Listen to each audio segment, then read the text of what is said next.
Maintenant, place à la conférence de Madame l'inspectrice générale honoraire, membre du Comité national d'orientation et d'évaluation des cités éducatives. Merci en tout cas d'être là parmi nous, Annie. Alors, je pense que ça marche, oui. Donc, Marianne, très gentiment, rappelle ma fonction au sein du dénommé CNOE, mais ne vous étonnez pas, c'est tout à fait volontaire de ma part, je ne parlerai absolument pas des cités éducatives. Et c'est totalement volontaire de ma part. C'est pas la même logique. Là, on est là pour parler de l'éducation prioritaire.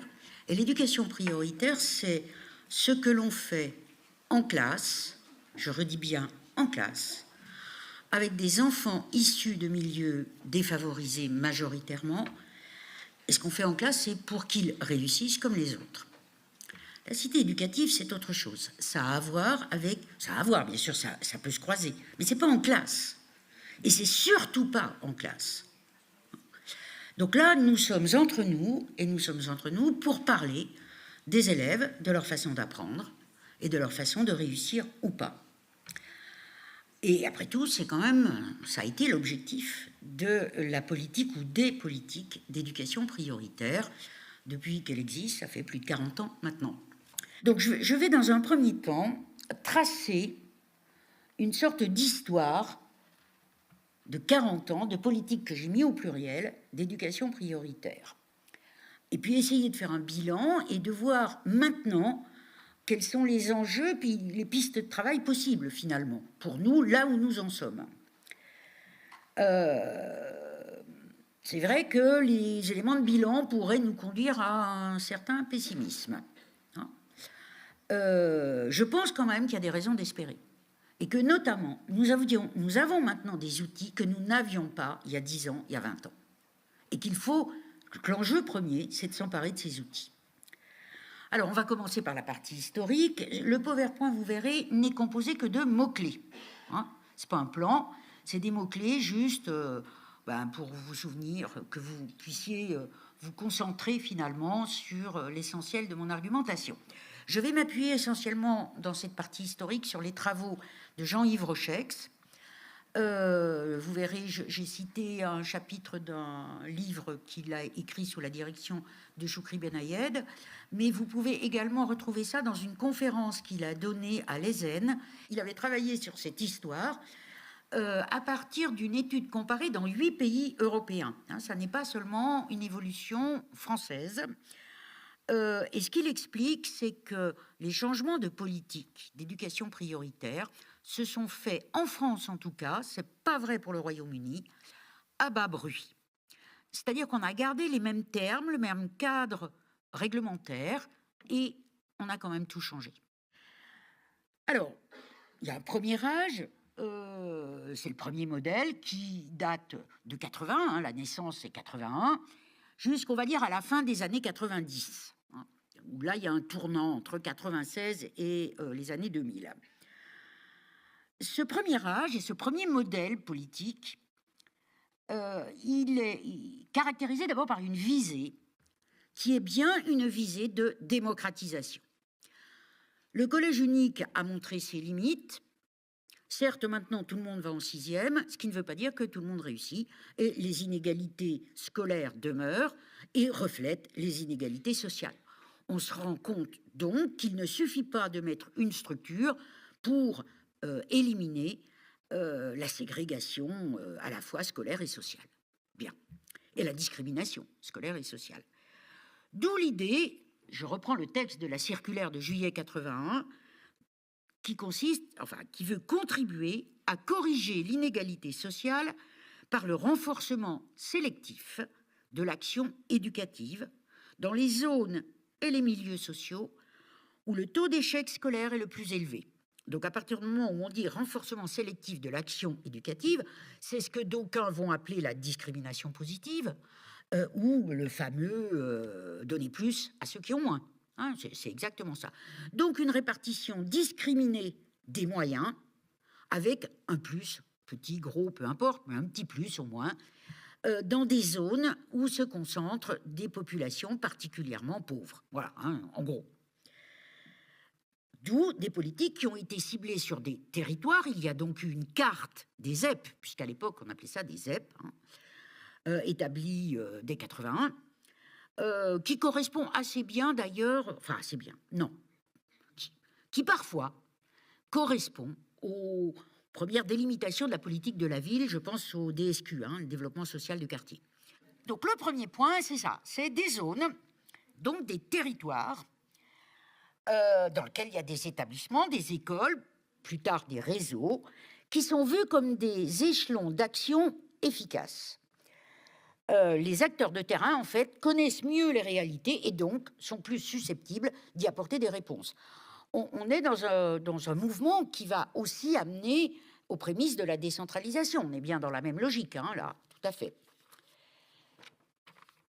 C'est pourquoi les circulaires de 81, il y en a eu 2, juillet et décembre, font appel au volontariat des acteurs de terrain.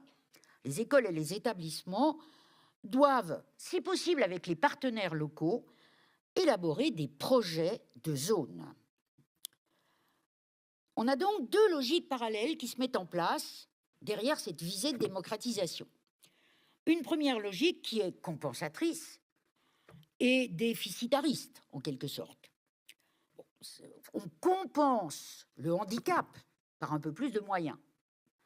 Ça a été d'ailleurs très vite critiqué par la sociologie critique, justement, qui a expliqué que cette vision compensatrice ignorait ce que le système scolaire, le mode même de transmission de la culture scolaire, crée comme difficulté, et comme difficulté scolaire, comme inégalité. On peut continuer, d'ailleurs, de penser qu'on ignore toujours ça, en partie.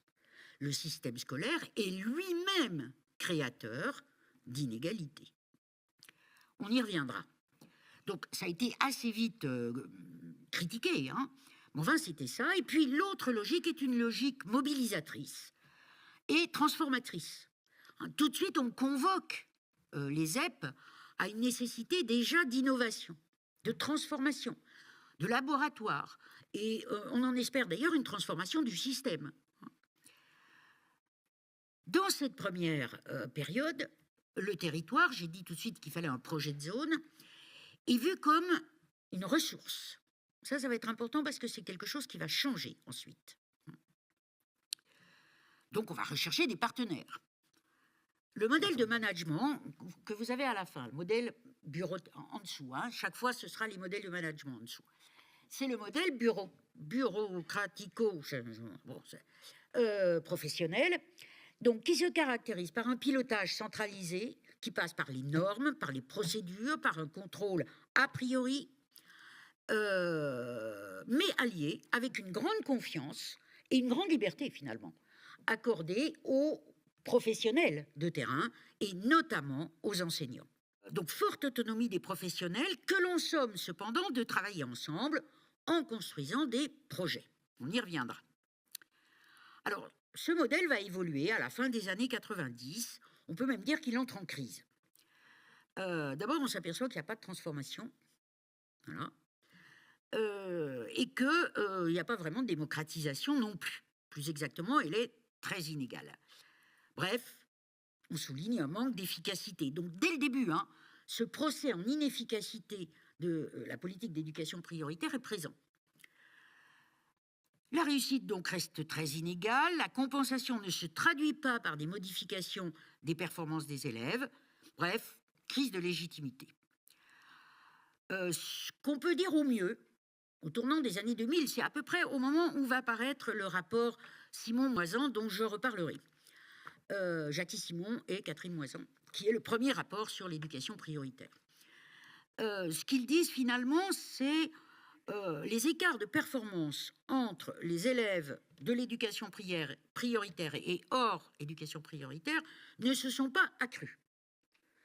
Alors, bon, c'est pas génial, on est d'accord, mais il faut savoir que dans le même temps, il y a eu une dégradation de la situation socio-économique des quartiers ou des populations affectées par l'éducation prioritaire. Alors, ça, c'est le bilan, si vous voulez, RAID, qui apparaît comme ça, notamment donc dans le rapport Moisan-Simon. Autre problème, la carte des ZEP n'a pas cessé d'être élargie. En 83-84, 8 à 10% des élèves français sont en zone d'éducation prioritaire. En 97-98, donc au moment du rapport Moisan-Simon, 20% des élèves sont en éducation prioritaire. Donc ce qui veut dire que élargissement de la carte, pas plus de moyens, dilution des moyens. Et peut-être limite à l'efficacité de la politique d'éducation prioritaire. À partir de là, le modèle ou le modèle politique... Pardon. Oh. Non, c'est là-bas. Ouais, voilà. Le modèle politique va évoluer. Rochex dit en deux phases. Il distingue deux âges encore. Bon, moi là, je vais un peu synthétiser. On voit apparaître, fin des années 90 déjà, une nouvelle rhétorique qui elle-même va indiquer qu'on a changé de modèle politique. Alors, la première étape, c'est une rhétorique qui n'est plus centrée sur l'égalité, mais sur la lutte contre l'exclusion sociale. C'est à ce moment-là que vont commencer à apparaître des choses autour du thème du décrochage, par exemple. C'est-à-dire que l'objectif n'est plus la démocratisation, mais l'objectif, c'est la lutte contre l'exclusion sociale. Tous les citoyens auraient un accès garanti à un minimum de biens sociaux, dont l'éducation, pour se sentir inclus. Il faut assurer ce minimum. Et du même coup, l'école est sommée d'assurer ce minimum. Et les moyens seront donc concentrés sur des territoires où l'exclusion est déjà à l'œuvre. Ces territoires qui menacent l'ordre. Le ciblage se fait donc de plus en plus sur des lieux où le public est difficile. C'est plus seulement des lieux où les inégalités sociales sont particulièrement marquées. C'est des lieux qui apparaissent dangereux. Alors, on ne supprime pas le vocable, hein, on garde ZEP, mais on va inventer d'autres choses. Zone sensible, zone de lutte contre la violence. Vous voyez ? Il y a un glissement là. Hein. Les problèmes ne sont plus seulement l'inégalité de réussite, mais ça devient des problèmes sociaux, de violence, de délinquance, de chômage. Et souvent, ces problèmes sont naturalisés, essentialisés. C'est des problèmes de banlieue, de cité, de quartier. Pas d'école, vous avez vu, hein ? Là, on a glissé sur autre chose. Et évidemment, les rapports avec la politique de la ville deviennent de plus en plus étroits. Et en fait, on crée de nouvelles catégories d'établissements derrière l'habillage ZEP. Et tout ça s'empile, s'embrique et on y comprend de moins en moins rien. Il faut quand même être clair. Les territoires ne sont plus des ressources, ce sont des menaces. D'ailleurs, des dispositifs institutionnels sont chargés de leur pacification. J'ai connu, par exemple, la création d'un truc qui s'appelait les Goals. C'était des rencontres entre la police, parfois la justice, qui était quand même pas souvent là, les collectivités locales, particulièrement en fait les villes, hein, les mairies, éventuellement les éducateurs dits de prévention, voilà. Et le but, c'était de sécuriser des quartiers, des rues, voilà.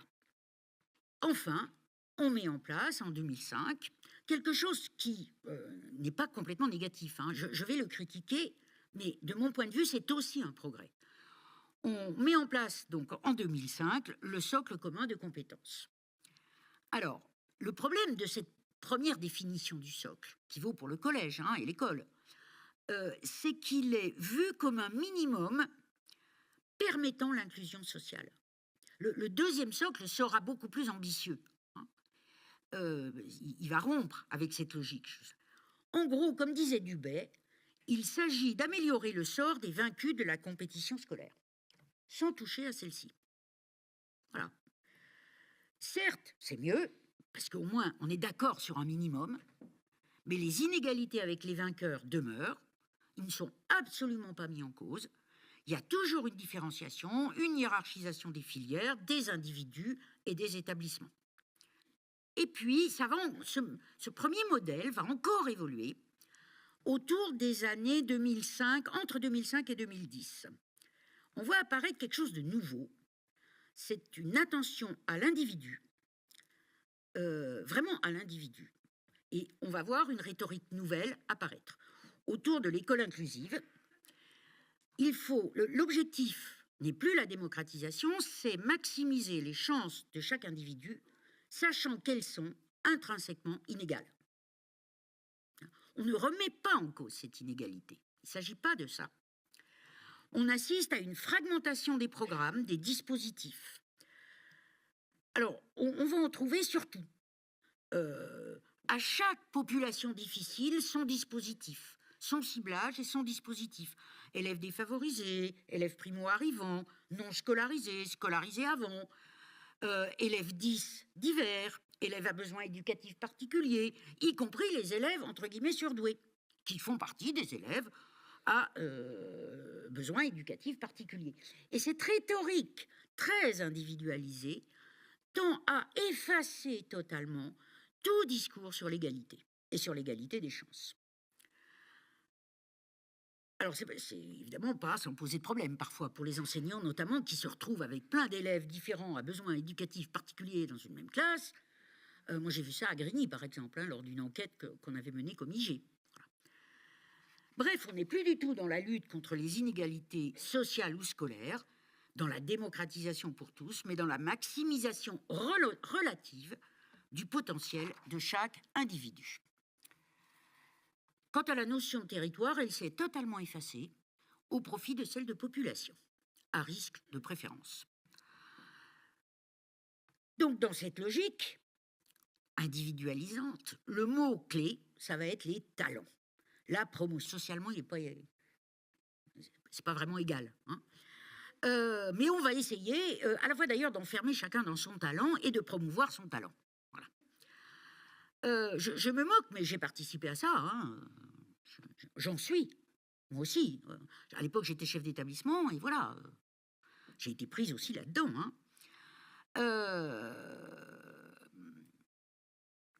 Alors, l'objet même des politiques d'éducation prioritaire, et pour les établissements, c'est ce qui va s'imposer, ça va être repérer, mobiliser le potentiel de chaque élève pour son développement optimal, sachant que le potentiel est inégal, donc. Résultat, juste avant, on va dire 2012, si on fait un bilan en 2012, la rhétorique de l'excellence s'est imposée à peu près partout. Je vous rappelle qu'on l'a encore entendu ce matin. Alors après, on va voir qu'on ne met pas toujours la même chose derrière le même mot. Mais à l'époque, c'était ça, promouvoir l'excellence. Souvenez-vous quand même du programme Claire, puis Éclair. Il s'agit, dans ces établissements, dit la circulaire, d'y rétablir le respect de la norme et l'autorité de l'adulte. Voilà, c'est assez clair. Alors, aujourd'hui, eh bien, évidemment, comme tout ça s'est fait à bas bruit, il y a des traces de ces deux modèles. Et sont empilées au-dessus de nos têtes, ces traces des deux modèles, et s'y retrouver n'est pas toujours simple. Alors, là j'ai mis deux colonnes. La trace du modèle de démocratisation, qui a été nettement réactivé en 2013-14, mais également la méritocratie triomphante. Alors, d'abord, l'épisode de la refondation, là, c'est assez clair. Dès la loi du 19 mars 2013, il est affirmé que, quand même, un des objectifs de l'école, c'est de réduire les inégalités sociales et territoriales pour recréer une cohésion nationale et un lien civique autour de la promesse républicaine de la réussite éducative pour tous. Exit la promotion des talents. C'est plus ça. Certaines dispositions, d'ailleurs, de la loi de refondation de l'éducation prioritaire relèvent de la logique compensatrice très nettement. La scolarisation des enfants de moins de 3 ans, par exemple. Il n'a jamais été question de le faire partout. C'est vraiment une éducation prioritaire, et plutôt d'ailleurs en REP+. On voit ça comme un moyen efficace de favoriser la réussite scolaire pour les enfants des milieux défavorisés. Le dispositif plus de maîtres que de classe, également concentré sur les REP et REP+, surtout, qui doit renforcer l'encadrement des élèves dans les zones les plus fragiles. On est bien dans la compensation. De même, la refonte de la carte en 2015, pour la première fois, tend à reconcentrer les moyens sur les zones les plus en difficulté. D'où la création des REP plus renforcés et des REP. Et ça correspond, vous le savez, à des indicateurs sociaux, mais aussi de réussite scolaire, la distinction entre les deux. Pour la première fois de l'histoire de l'éducation prioritaire, des établissements sortent de l'éducation prioritaire. Il n'y en a pas eu beaucoup, je crois que c'est 7 ou 8, mais il y en a. C'est la première fois. Donc on tente de reconcentrer les moyens sur les zones où la difficulté scolaire est la plus grande. On peut relever également de cette logique compensatoire, très clairement, la mesure du ministère Blanquer autour du dédoublement des CP, CE1 et des grandes sections, en REP et REP+. D'autant plus que les études anglo-saxonnes, parce que ces dédoublements, ça avait été testé déjà dans les pays anglo-saxons, particulièrement aux États-Unis. Même si Obama a abandonné l'expérimentation, peut-être si on a le temps, on verra pourquoi, a fait abandonner ça, je crois que c'était en 2008. Et donc, ça a été évalué. Alors, ce qui sort des évaluations, et je crois que Piketty, en France également, avait fait le même constat, c'est que ce sont des mesures efficaces, mais sur les enfants de milieux défavorisés, plus c'est défavorisé, plus c'est efficace, d'une part, et jeunes. Donc, on voit bien que ça correspond à ça. REP, REP+, grande section, CP, CE1. Le bénéfice, en effet, diminue avec l'âge et avec la situation sociale des parents. Donc voilà, ça, c'est vraiment des mesures de type compensatrice. Parallèlement à cela, on maintient les mesures RH, on va dire, voire on les accentue. Dès d'ailleurs 2013-14 et encore plus après 2017, toujours des postes à profil, augmentation significative des primes et élargissement de celles-ci. Donc, on voit revenir particulièrement les internats d'excellence, c'est emblématique. Et puis, il faudrait réfléchir aussi sur l'insistance du ministère, de la DGESCO, sur les fondamentaux. Je ne dis pas que c'est inutile, lire, écrire, compter, on est d'accord. Bon. Et en même temps, qu'est-ce que ça veut dire? Quid du reste? Et quid du reste particulièrement dans l'éducation prioritaire? C'est quand même une vraie question. Il ne peut pas y avoir que ça. Les deux périodes, qui ne s'opposent donc pas complètement, vous le voyez bien, s'opposent cependant sur le style de pilotage. Alors là, complètement. Dans la première période, donc en gros 2013-2017, il y a un pilotage national extrêmement fort. Alors si on fait le bilan maintenant, et on va passer à la deuxième partie, donc, premier point d'abord sur les évaluations de l'éducation prioritaire. Alors, vous me direz, depuis 2012-13, c'est vite fait, il n'y en a pas eu. Donc, déjà, c'est pas la peine d'en chercher des récentes. Les plus récentes, la plus récente date de 2018 et c'est la Cour des comptes. Voilà. Alors, il y a 3 types d'évaluations. D'abord, celle des inspections générales, sur lesquelles je reviendrai. Parce qu'elles ont été absolument essentielles. Pas dans un premier temps. Chaque fois, il y a eu un temps de latence, c'est-à-dire Moisan-Simon, 97. On crée une de leurs propositions, c'est la création de réseaux entre les écoles et les collèges. Et bien ça, c'est réalisé en 2005, au moment de la création des RAR et des RRS. De la même façon, le rapport Armand-Gilles, il paraît en 2006. Il est quasiment intégralement, ses propositions et préconisations sont quasiment toutes réutilisées dans la refondation de l'éducation prioritaire en 2014-15. Pareil, on retrouve 10 ans. Mais ces rapports sont tout à fait essentiels. Alors, ils portent sur 2 choses. Les pratiques pédagogiques, et ce sont les seuls. Surtout le rapport Armand-Gilles, mais aussi les rapports d'accompagnement, qui ne sont pas des rapports d'évaluation, de 2015 et 2016 de l'inspection générale. Vous aurez à la fin les références bibliographiques de ces rapports. Et ils portent également sur le pilotage, y compris académique. Ça, c'est un premier type, qui reste très interne, on est bien d'accord, à l'éducation nationale. Deuxième type d'évaluation, la Cour des comptes.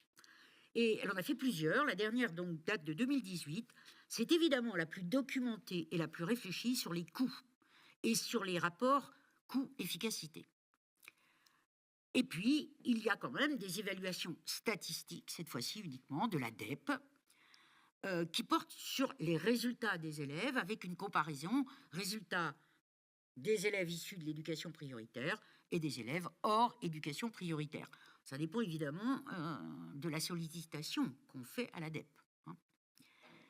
Alors, il faudrait ajouter à ça quand même des études qui se sont multipliées au cours des années 2000 par des chercheurs, que ce soit de sciences de l'éducation, ou de sociologie, ou de psychologie d'ailleurs. Quelques noms comme ça, bon, Jean-Yves Rochex évidemment, Frangi, Daniel Frangi, moi je suis un peu plus réservée, ou Elisabeth Bautier, remarquable, notamment pour l'enseignement élémentaire. Bon, il y en aurait d'autres.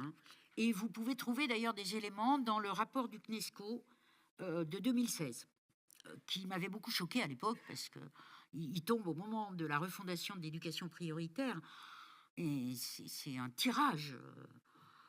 Mon Dieu, l'éducation prioritaire devient une cible, quoi. C'est assez terrible. Mais il y a quand même des éléments très intéressants dans ce rapport du CNESCO. Maintenant que je me suis calmée, je le reconnais. Bon. À l'exception donc des deux rapports des inspections générales de 2015 et de 2016, tous les rapports d'évaluation dressent quand même un bilan mitigé de l'éducation prioritaire. En gros, là où les politiques d'éducation prioritaire n'ont pas corrigé les inégalités scolaires. Bon, on n'attendait pas d'elle qu'elle corrige les inégalités sociales, on est bien d'accord, mais au moins les inégalités scolaires. Au mieux, comme en 97 finalement, elles ne se sont pas aggravées, alors que la situation socio-économique des quartiers concernés continuait de se dégrader. Ainsi, par exemple, le taux de population en dessous du seuil de pauvreté est-il passé dans ces années de 30,6% en 2006, donc un peu plus de 30% de la population de ces quartiers vivait sous le seuil de pauvreté en 2006, et en 2012, c'était plus de 42%. Donc il y avait bien une aggravation. Donc, on peut penser que cette aggravation des conditions de vie, finalement, du public scolaire, allait aggraver la situation scolaire du dit public. Et ce n'est pas ce qui s'est passé. Ça ne s'est pas aggravé. La Cour des comptes, d'ailleurs, en 2018, le souligne, ça. L'efficacité d'ensemble de la politique d'éducation prioritaire sur la réussite des élèves apparaît peu significative. Non qu'elle ne produise aucun résultat. La situation serait plus critique sans ce déploiement de moyens, et les élèves concernés auraient des résultats encore moins bons, notamment au collège. Mais en fait, les effets de cette politique ne permettent pas d'atteindre l'objectif de réduction des écarts qui lui a été assigné. Quant aux études de la DEP, elles montrent une stabilisation des écarts, voire une réduction. Je pense notamment, il y a une note d'info qui est parue en septembre de cette année, 2022, sur les compétences langagières.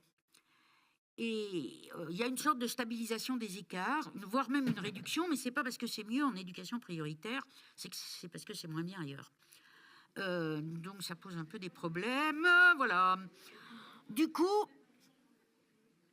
non, ce qu'on note, c'est qu'il peut même y avoir une augmentation des écarts.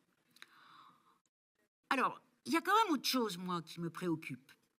C'est que quand on regarde ce qu'on appelle les indicateurs de réussite dans notre beau ministère, passage en seconde générale et technologique, qu'est-ce qu'il y a aussi ? Si, les résultats au bac, par exemple, aux examens, d'une façon générale, ils n'ont cessé de s'améliorer.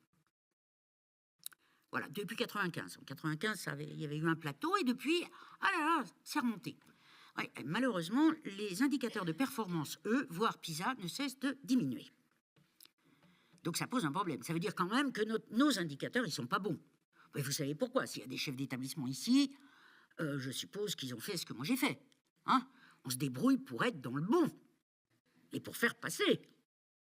D'autant plus que finalement, effectivement, les gamins, ils ont le bac au bout. Donc, c'est pas la peine de les faire redoubler. Voilà, ça, c'est le problème du pilotage par les résultats. Ça aboutit à ça. Mais ça pose un vrai problème quand même. C'est parce que si la réussite semble meilleure, mais qu'en fait, les performances et surtout les acquis des élèves n'augmentent pas, voire régressent, c'est quand même un vrai problème. Alors je dis ça parce qu'effectivement, ce que montre PISA, c'est que la France est le pays de l'OCDE dans lequel le niveau des élèves défavorisés baisse le plus entre 2003 et 2012. Alors, il est vrai quand même, et ça c'est Jean-Paul Delahaye qui le rappelle tout le temps, que 70% des élèves issus de catégories socio-professionnelles défavorisées sont hors éducation prioritaire. Donc il ne faut pas partir de ce constat de diminution des performances pour condamner l'éducation prioritaire. Ce serait peut-être pire sans elle. De même, alors, performance des élèves, on ne peut pas dire que ça ait progressé considérablement. La politique RH, quant à elle, n'a pas eu non plus d'effet. 2 citations, quand même, pour vous montrer ça. La Cour des comptes, qui souligne qu'en fait, le mouvement a continué à favoriser la concentration des plus expérimentés dans les zones géographiques les plus favorisées. Voilà, c'est-à-dire que le moyen de régulation qu'a le ministère, c'est lui qui maîtrise l'affectation. Enfin, ou les académies, peu importe. En tout cas, c'est l'institution qui maîtrise dans le second degré comme le premier les affectations. Et bien, malgré ça, tout le mouvement concourt à mettre les plus expérimentés des enseignants dans les zones les plus favorisées. Ça, c'est la Cour des comptes qui l'explique. Et par contre, évidemment, à nommer les néo-titulaires dans les zones les plus défavorisées. Ce qui ne veut pas dire que les néo-titulaires soient de mauvais enseignants, d'ailleurs. Loin de là, mais il va falloir un petit temps, quand même, pour qu'ils le deviennent. Un novice, c'est jamais un très bon enseignant. Pas possible. Ou alors, c'est pas un métier, ça s'apprend pas. C'est inné. De la même façon, le CNESCO signale que le recours à des enseignants contractuels et débutants s'est accru sur la dernière décennie, donc il date de 2016, dans les zones d'éducation prioritaire. En 2018, 12,5% des enseignants en éducation prioritaire étaient contractuels, contre 3,8% hors éducation prioritaire. C'est quand même assez net, ça. On ne peut donc pas dire que le pilotage RH soit un succès manifeste. Alors, comment on peut expliquer ce bilan mitigé ? Il y a d'abord une première chose qui est absolument essentielle et qu'il faut qu'on garde toujours en tête, y compris quand on lit les évaluations. L'échantillon, c'est-à-dire les élèves éducation prioritaire, c'est pas un stock, c'est un flux. Et la dernière étude de la DEP, qui date aussi de cet été, là, juillet, oui, sur les mobilités résidentielles, montre que celles-ci sont plus importantes en milieu défavorisé. Ce qui veut dire que vos élèves d'éducation prioritaire, ce ne sont jamais les mêmes. Il faudrait pouvoir étudier les parcours et non pas le stock. Je vous donne un exemple qui n'est pas récent, mais qui continue. Ville de Saint-Denis, dans le 93. Seuls 25% des enfants entrés en maternelle dans le quartier franc-moisin arrivaient au collège. Ça veut donc dire qu'il y avait des circulations, qu'ils partaient ailleurs, mais étaient remplacés par une population toujours aussi pauvre, voire encore plus. Et c'est pour ça qu'on est parfois désespéré, parce qu'on a l'impression que rien ne s'améliore jamais. Mais c'est pas vrai. En fait, vous n'avez pas les mêmes élèves sur les 7-8 ans, on va dire, de scolarité obligatoire. C'est un flux. Or, les évaluations traitent le public éducation prioritaire comme un stock. Et ça ne va pas. Ça, c'est vraiment un point très important. On peut dire exactement la même chose de la politique de la ville, d'ailleurs, qui souffre du même problème. Alors après, il y a eu d'autres explications. Jean-Paul Delahaye, par exemple, dans un article paru dans le numéro d'administration et éducation, j'en ai quelques-uns à votre disposition pour ceux qui voudront, qui s'appelle « L'éducation prioritaire, une politique publique contre les inégalités », point d'interrogation.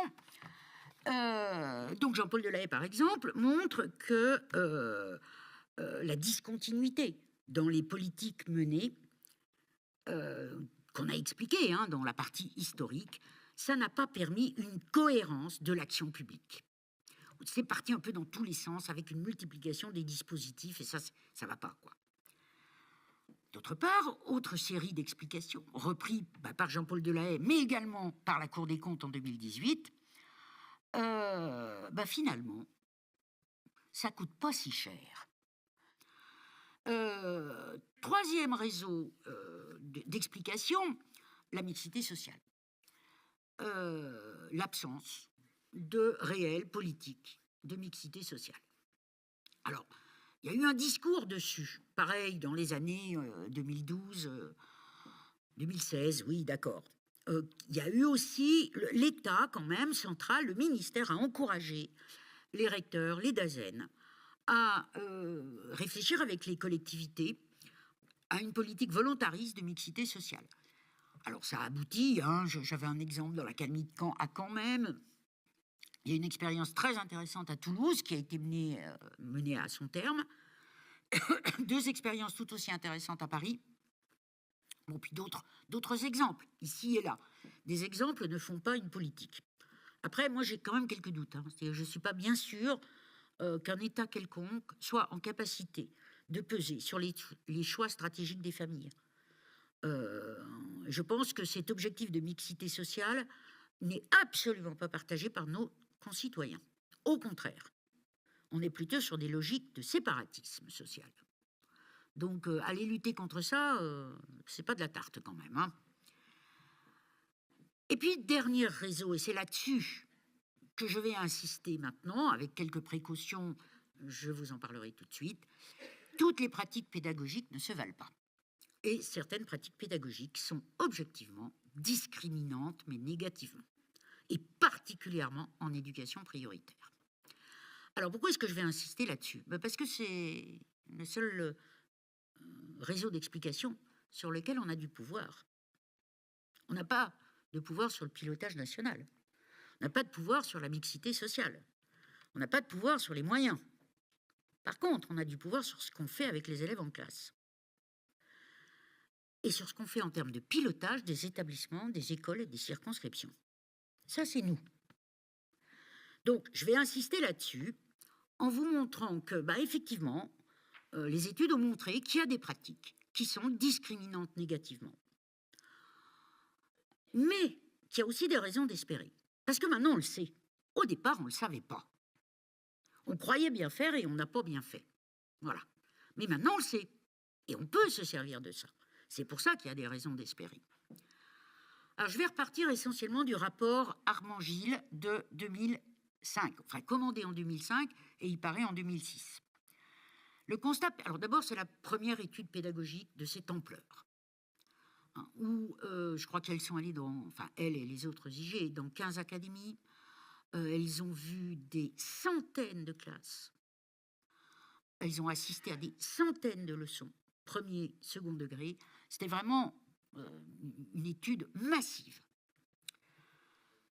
Et le constat est extrêmement sévère. Alors, ce n'est pas celui de maintenant. Je le redis bien. Heureusement, nous avons corrigé des choses. C'est celui de 2005. Mais il y a des choses qui ont laissé des traces en nous quand même, vous verrez. Alors, elle montre en gros que si on s'est parfois intéressé à la difficulté sociale, on a totalement ignoré la difficulté scolaire. L'enseignement en ZEP a induit une parcellisation des tâches contre un véritable apprentissage. Tout était centré sur l'activité et non pas sur l'acquisition. Individualisation extrême des activités, permise par l'allègement des effectifs. Suivez mon regard sur les classes dédoublées. Cette individualisation peut être utile, mais elle peut aussi être extrêmement perverse, installant une sorte de préceptorat qui tue toute autonomie chez les élèves. Et du même coup, qui ne les prépare pas à la suite. Alors notez, heureusement, comme c'est fait dans les classes et dans les niveaux les plus jeunes, c'est pas encore le moment de l'autonomie, heureusement. Mais ça a été extrêmement bien étudié. Les effets pervers d'une individualisation trop grande. trop d'activités d'une façon générale, souvent périphériques, et pas assez d'enseignement. Aucune priorité pédagogique n'avait alors été dégagée. Heureusement, maintenant, il y en a, on y reviendra. Ni le langage oral, ni la production d'écrits, ni la construction d'une culture, il n'y avait pas de priorité. Et les résultats des élèves, de toute façon, n'étaient pas analysés finement. Donc on ne pouvait pas voir ce qui bloquait, où étaient les blocages d'apprentissage. Souvent, elles ont été amenées à constater que les enseignants avaient baissé le niveau d'exigence. Si vous voulez, avec l'idée qu'en les mettant dans une trajectoire de réussite, ils allaient travailler encore davantage, prendre confiance et avoir de meilleurs résultats. Ce n'est pas ce qui s'est passé. Ils ont également limité le travail à la maison, car les conditions matérielles, et ça c'est vrai, étaient mauvaises. Elles ont également regardé ce qui se passait quand il y avait des inspections. Les discussions après l'inspection, elles sont allées en inspection avec des IPR, des IEN, vous observez. Eh bien, les discussions avec l'enseignant portaient beaucoup plus sur le climat de la classe, la gestion de classe, et pas assez sur les acquis des élèves. Donc, vous voyez, c'était un ensemble, c'est pas seulement les enseignants, hein, on est bien d'accord. Les enjeux scolaires non plus n'étaient pas expliqués aux parents, ni aux élèves. Par exemple, pas de présentation des programmes en début d'année.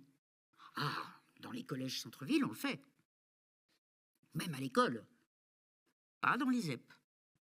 Parce qu'ils ne sont pas capables de comprendre, probablement. Ni les élèves d'ailleurs, ni leurs parents.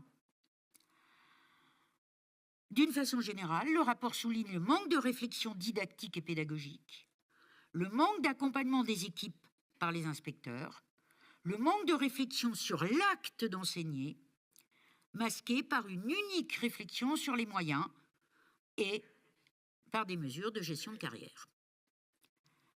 Alors, elles indiquent quand même des progrès possibles, des axes d'amélioration qui vont vous évoquer quelque chose, puisqu'on va les retrouver dans les textes sur la refondation de l'éducation prioritaire.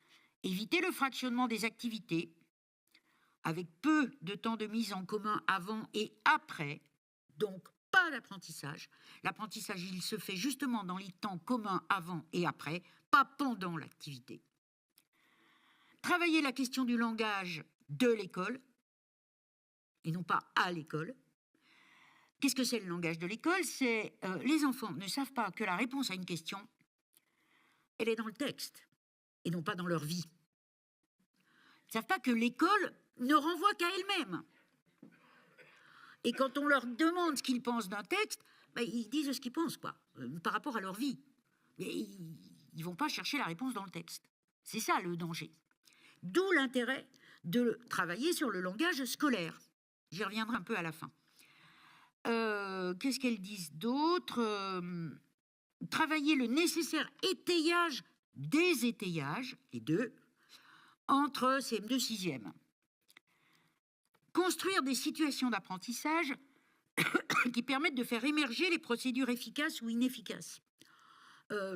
J'avais vu ça, moi, dans une classe, je ne sais plus de quoi, CE2 peut-être, je ne sais plus, sur l'apprentissage de la multiplication, où l'enseignante avait, dans le fond, laissé les élèves élaborer leur propre stratégie. Alors, il y avait ceux qui additionnaient, et puis bon...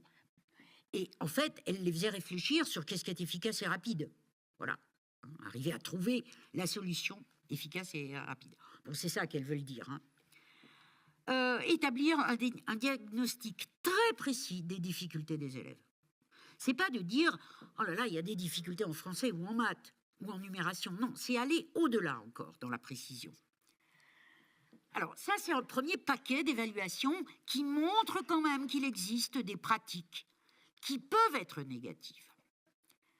La recherche, parallèlement, fait le même constat et précise encore plus ça. Ça, c'est dès les années 2000. Hein. La recherche s'intéresse donc à ce qui se passe quand les élèves apprennent. Et donc, elle montre aussi que toutes les manières d'enseigner ne produisent pas les mêmes effets. Alors, elle constate qu'en ZEP particulièrement, on a eu tendance à valoriser l'extraordinaire de la classe. le projet. Et si possible, le projet soit prestigieux, soit innovant. Pourquoi ça? Je vous le redis, on est entré dans un monde scolaire concurrentiel. Donc le projet innovant avec un partenaire prestigieux que l'on peut afficher, c'est une façon d'espérer attirer à soi de nouveaux élèves. On est dans un système qui devient concurrentiel. Et du coup, on se fait piéger par ça. Il s'agit de l'image de l'établissement. C'est la première raison. Il y en a une autre qu'on verra après. Bref, il faut pouvoir montrer quelque chose, quoi. Le problème de l'acquis en termes d'apprentissage à l'issue de la réalisation n'est pas traité. C'est-à-dire, on ne va même pas essayer de savoir ce que, en termes d'apprentissage, les élèves ont réellement acquis à la suite de la réalisation. On pense que, bah oui, puisqu'ils l'ont fait, c'est qu'il y a des choses acquises. Mais on ne sait pas quoi. La pédagogie du projet, si elle est mobilisatrice pour les élèves, et pas seulement, pour les enseignants aussi. Moi, je me souviens quand même d'une élève, c'était à Villeneuve-la-Garenne aussi, en ZEP, en lycée, qui, après un projet mené par sa prof de français, projet remarquable d'ailleurs, avec une troupe en résidence à Colombes, qui me voit. Oh, Mme Tobati, il faut que je vous dise quelque chose. Ces projets en ZEP, c'est super. Ça valorise les profs. C'est génial quand même. Et vrai. Donc voilà, mais c'est mobilisateur pour les élèves aussi, pour les enseignants. Sauf que seuls les élèves initiés par leurs parents seront capables de discerner ce qu'ils ont appris et pourront le remobiliser. Sinon, ça reste dans l'implicite. Et si c'est dans l'implicite, c'est pas un apprentissage et il n'y a pas d'acquisition. Et du coup, ça donne les gamins, qu'est-ce que tu as fait aujourd'hui à l'école? J'ai fait projet, quoi. Bon. Or, la pédagogie de projet a été particulièrement fréquente et soutenue en ZEP. Parce qu'on partait du principe logique, déficitariste, que les élèves étaient démobilisés et le seraient par un apprentissage classique, on va dire. Et qu'il fallait donc les remobiliser, d'où le recours à la pédagogie de projet. Notez, moi je l'ai fait, je vous le dis, je suis rentré dedans, les yeux fermés. Alors, ça c'est le premier point, valoriser l'extraordinaire de la classe et le projet. L'extrême polarisation sur les fondamentaux, on y revient. Lire, écrire, compter.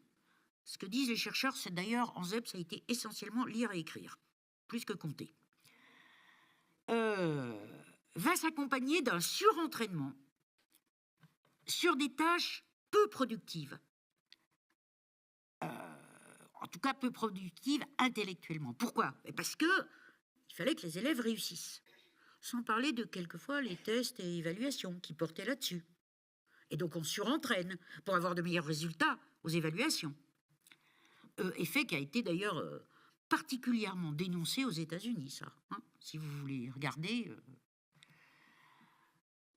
L'adaptation des contenus en ZEP, également. Les chercheurs ont montré comment il y a eu une adaptation des contenus à un public réputé réfractaire, on va dire.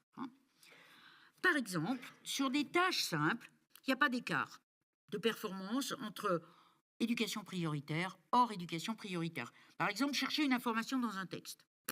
Là, les gosses de l'éducation prioritaire y arrivent. Par contre, sur des tâches complexes, par exemple, faire inférence entre deux informations d'un texte, ou entre une information d'un texte et une information qui est ailleurs et pas dans le texte, là, par contre, l'écart est grand. Et il l'explique, c'est parce que ce type d'exercice, le deuxième, est moins pratiqué en éducation prioritaire. On a retrouvé exactement la même chose en observant, par exemple, le travail sur les écrits. Travail sur les écrits narratifs ou poétiques. Il y en a autant très présents en ZEP et hors ZEP. Par contre, travail sur les écrits descriptifs ou argumentatifs, beaucoup moins. Le problème, ça c'est surtout au collège, le problème, c'est qu'évidemment, après, c'est les deux derniers qui vont être développés, et pas les premiers. Ni le narratif poétique, c'est descriptif et argumentatif. Autrement dit, au bout du compte, les élèves, ils arrivent en retard au lycée, sur ce type, en tout cas, de travail. Alors, les chercheurs mettent en avant également autre chose qui porte autour du travail personnel de l'élève. Ce qu'ils notent, c'est l'absence de réflexion. C'est pas tant qu'il existe ou qu'il n'existe pas. C'est qu'on ne réfléchit pas aux attendus du travail personnel et aux attentes. Et que surtout, on ne l'explicite pas, ni aux élèves, ni aux familles, ni même à ceux qui sont d'ailleurs chargés du, entre guillemets, soutien scolaire. Alors, ce bilan est pas terrible quand même, hein, on va bien le dire. Heureusement, il est daté. C'est ce qui nous sauve aujourd'hui. Nous le savons. Il y a donc des raisons d'espérer. Ah oui, j'ai oublié de vous parler de quelque chose sur ce bilan-là. Le pilotage local. Puisqu'il y a eu des réseaux, il y a eu aussi une montée en charge du pilotage local. Chef d'établissement, IEN, depuis 2014, IAIPR, référent. Dans la période qui précède la refondation, il n'est pas assez pédagogique. Alors, c'est-à-dire qu'il en va des chefs d'établissement comme des enseignants, comme peut-être aussi des inspecteurs. Je vais le dire méchamment, hein, mais je me parle à moi-même, là. On cherche à se faire valoir. Voilà. Il faut montrer qu'en ZEP, on vaut quelque chose. D'où le fait que finalement, les chefs d'établissement, ils sont plutôt acteurs de cette logique de projet et d'activité périphérique. Et du même coup, le pilotage local, il ne fait qu'accentuer cette dérive.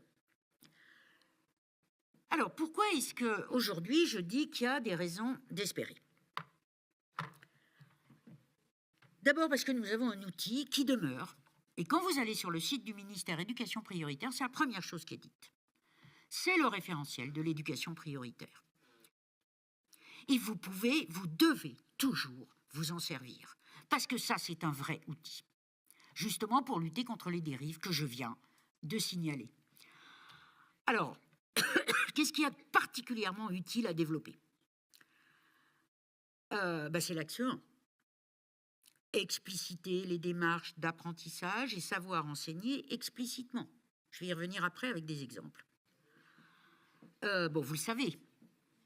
Vérification de la compréhension de tous les élèves. Analyser les effets des démarches d'enseignement.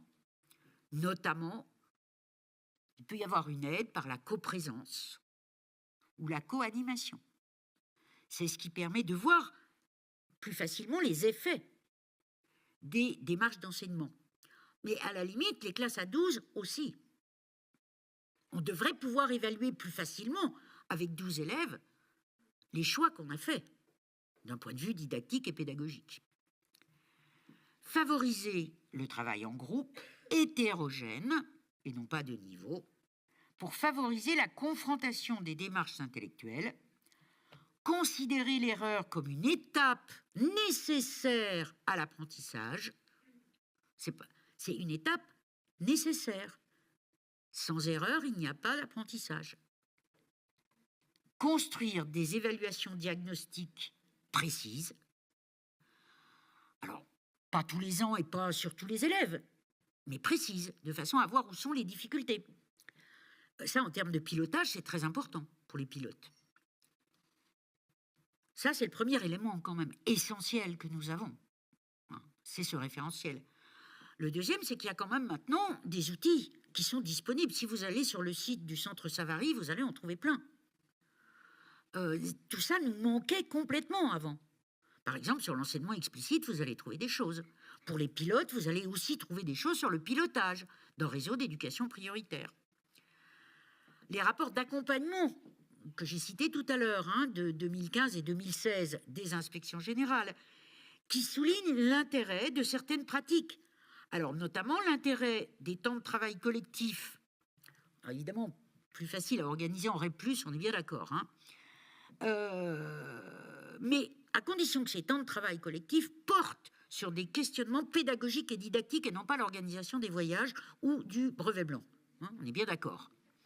Non, mais ça, je l'ai vu aussi. Hein, donc, non, c'est pas ça l'intérêt. Mais ces temps de travail peuvent porter, et d'ailleurs ont porté beaucoup, je ne sais pas ce qu'il en est maintenant, sur justement l'enseignement explicite ou sur la continuité pédagogique entre les cycles. Et les enseignants ont marqué leur intérêt, notamment sur l'enseignement explicite, qui a été plébiscité dans les formations REP et REP+.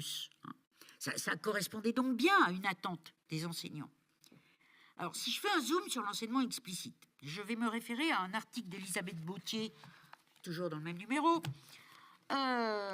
qui explique qu'en fait, sans qu'on s'en rende compte, hein, en classe, vu notre organisation scolaire, tout concourt à masquer les véritables enjeux d'apprentissage. La complexité des documents, trop nombreux, trop complexes. Ils se perdent, les gosses, là-dedans. Et ils perdent complètement de vue l'enjeu. L'oral de la classe, qui part un peu dans tous les sens et qu'on stimule. Les modalités d'évaluation et l'évaluation elle-même. À la fin, si vous voulez, pour les élèves, apprendre, qu'est-ce que ça veut dire? Pour eux, c'est apprendre, c'est trouver des informations dans des documents, répondre à des questions quand ils sont stimulés, participer au dialogue de la classe. On voit bien que c'est pas apprendre, ça. Qu'on est en extériorité par l'apprentissage que finalement on réalise notre cerveau. L'enseignement explicite, c'est aider les élèves à comprendre qu'une situation scolaire, c'est une situation d'apprentissage. C'est pas la réalisation d'une tâche. Et que parfois, même quand on a bien réalisé la tâche, on n'a rien appris. Ou que, à d'autres moments, alors qu'on a mal réalisé la tâche, on a appris quelque chose. Il s'agit donc de définir... Alors, il y a des choses que vous savez, hein, excusez-moi, je vais enfoncer des portes ouvertes, là. Il faut définir une finalité, bien expliquer les objets à apprendre. Je vous donne un exemple. Dans une maternelle, les gosses devaient entourer en jaune, je crois, les mots dans lesquels ils lisaient « lit »,« là »,« l'eau », voilà, bon. Donc ils le font, puis j'étais avec une IEN, elle me dit posez-leur la question de ce qu'ils ont appris. Ce que je fais, eh ben, il y en a quand même un petit tiers qui m'a répondu qu'ils avaient appris à entourer en jaune. Voilà. Donc l'objet à apprendre, qui n'est pas l'objectif, hein, c'est extrêmement important. Et puis il faut montrer aussi les questions auxquelles les savoirs permettent de répondre. Là maintenant, mais après, dans la suite de l'apprentissage, c'est assurer des liens avec ce qui précède et ce qui suit. On trouvera dans l'article d'Elisabeth Bautier, si ça vous intéresse, hein, aussi, des éléments importants sur la maîtrise de la langue, sur le travail de compréhension et pas seulement de décodage. Ce qui va vous ramener à l'axe 2, une école exigeante et bienveillante. Voilà. C'est pour ça que je vous renvoie aussi à ça. Alors ça, c'est bon, important, mais cette raison, enfin, cette façon d'être optimiste ou de rester optimiste, il y a quand même des conditions. Et dans ces conditions, il y a la question du pilotage. Je l'ai mis en point de vigilance. Si le pilotage, là je vais parler d'abord du pilotage local, abandonne pour tout un tas de raisons, deux choses. Premièrement, les temps collectifs de travail, notamment en REP+, parce que là, il y a du temps et du temps payé par l'État. Donc là, je suis extrêmement clair. Ne pas utiliser les heures de pondération pour du travail collectif, c'est voler l'État, et donc les contribuables et les citoyens. Ce temps-là, il est fait pour permettre ce travail collectif de réflexion. On se plaint tout le temps qu'on n'a pas le temps. Eh bien là, on REP+, vous avez du temps. Donc, il faut l'utiliser. Et il faut l'utiliser pour votre cœur de métier. Pas seulement pour des actions partenariales. Votre cœur de métier, c'est quand même ce qui se place dans l'ordinaire de la classe. C'est vrai pour les enseignants, mais c'est vrai aussi pour les IEN et les chefs d'établissement. Si vous ne poussez pas là-dessus, bah vous ne servez à rien. Parce qu'au bout du bout, l'important, c'est ce que les élèves ont appris. Donc voilà, là, j'insiste là-dessus. Ce pilotage local, il doit être résolument collectif et résolument impératif. Ce n'est pas un choix et ce n'est pas du volontariat. Alors maintenant, ça c'est la question du pilotage. Autre point du pilotage, la vigilance pédagogique et didactique. Alors je sais bien qu'on est tous sursollicités par plein de trucs. Voilà, donc l'autre point de vigilance, c'est le territoire, la carte. Il devait y avoir une refonte de la carte, vous le savez, une évaluation, puis une refonte. C'était prévu en 2015, ça n'a pas eu lieu. Mais bon, je trouve quand même qu'on a gardé des outils importants, une conscience, l'éducation prioritaire, comme disait quelqu'un, on en est ou on n'en est pas. Et c'est vrai que quand on en est, je trouve que ça fait du bien. On sait à quoi on sert. À condition, bien sûr, que, comme disait Dubay dans son dernier ouvrage, nous n'ayons pas collectivement et nationalement fait le choix de l'inégalité.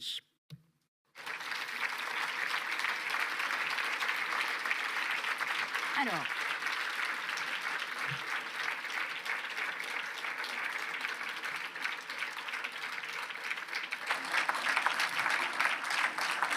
merci beaucoup. Je vous ai construit une bibliographie adaptée.